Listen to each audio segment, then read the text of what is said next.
Good morning, everyone. I'm happy to have been invited today to come talk to you guys about a research that was conducted not too long ago by some scientists from China and England. The research they did was to explore fellatio in fruit bats and how it prolongs copulation time. Now, no previous studies at this large of a scale have been done before, at least to my knowledge and their knowledge, other than documenting similar behaviors in animals such as bears, wolves, goats.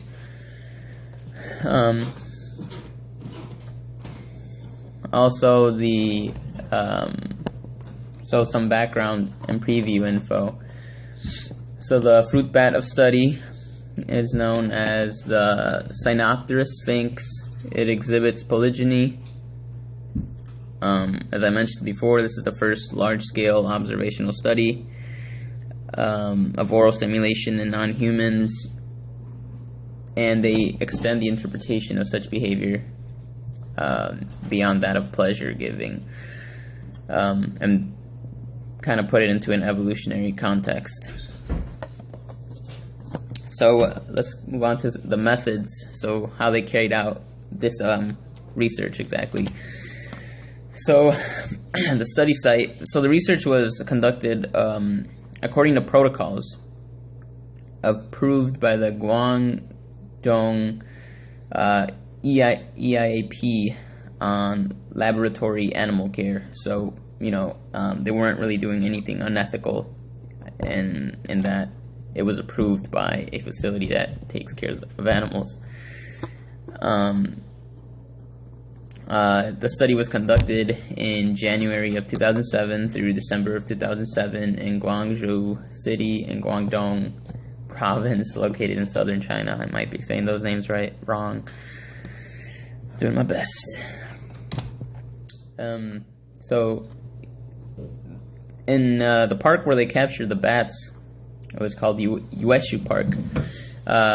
They recorded the sex, age, and reproductive states of these bats. However, there were some bats that were excluded from study, such as subadults and pregnant and lactating females. And the reason they were excluded because they could intervene with copulation data. So at the end, 30 males and 30 females were tagged. The males had a metal ring on their left arms, while the females had metal rings but on their right arms. And this was used as identification purposes. So the bats were held in these cages, you can see up here, called flight cages, and in each cage there was a male and female paired at random. The cage was exposed to natural conditions. Leaves were hung on the top of these cages to provide like a nest sort of for the bats to sleep, and fresh water and bananas were provided for them every day as a source of nutrition. So some behavioral observations that they observed. So how they observed them was they installed a camera inside of the cage, hooked it up to a computer. It let them see what was going on inside the cage, and it recorded continuously from 7 p.m. through 7 a.m.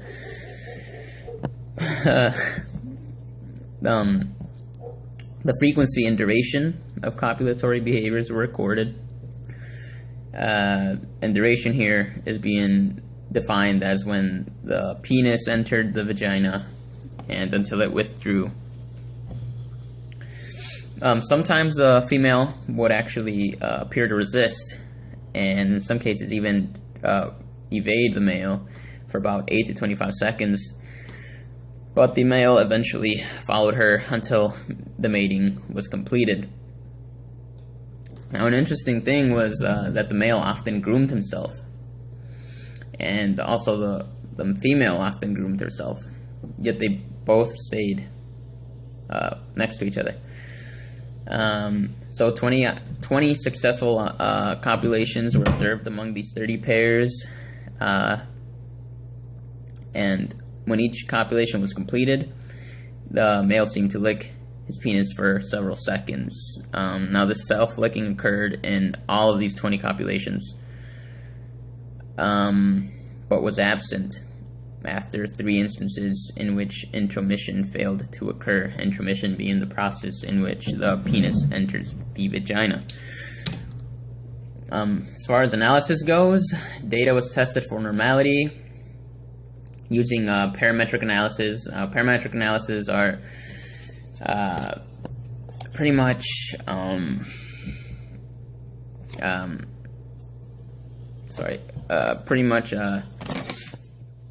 expressed in terms of a parameter. So they're not so the data that you will see are within a parameter. You won't be expecting anything like whoa, it's not in the parameter. So parametric analysis were used, and also linear regression to determine the total length of time that the female licked the male's penis, and how the total duration of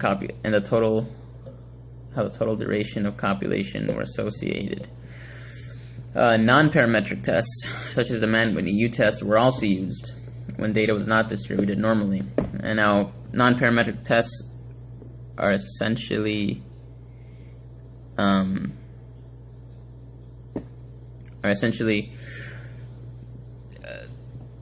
techniques, I guess, that do not rely on data belonging to any particular distribution.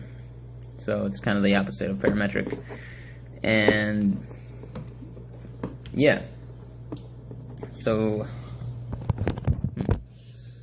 the results. So genital licking was observed in 14 of the 20 copulations.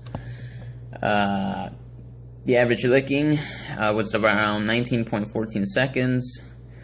There was a very strong correlation between the total length of time that the penis was licked and the duration of copulation, which means that the longer the female licked the penis, the longer the copulation lasted.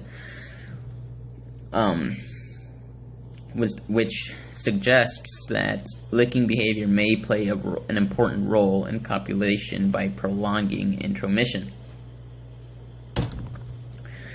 So right here we have a graph displaying the length of time with or without licking behavior on the y-axis and the copulation number on the x-axis. And we have 1 through 20 here because 20 copulations were successful. Excuse me. And here we have 0 to 500, and these are in seconds. So what the black portions mean, those are all the times where licking occurred, and the white represents where it wasn't. In this figure here we have, again, duration. We have duration of copulation on the y-axis, and we have the duration of licking behavior on the x-axis. Pretty much shows that the longer the duration of licking behavior, the longer the duration of copulation.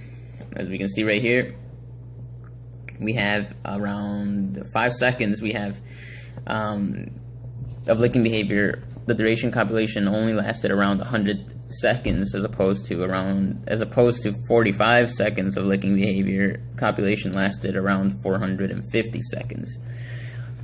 N equals 14, that represents since 14 out of the 20 successful copulations, genital licking was observed. So here we see 14 dots. And lastly, in this last figure,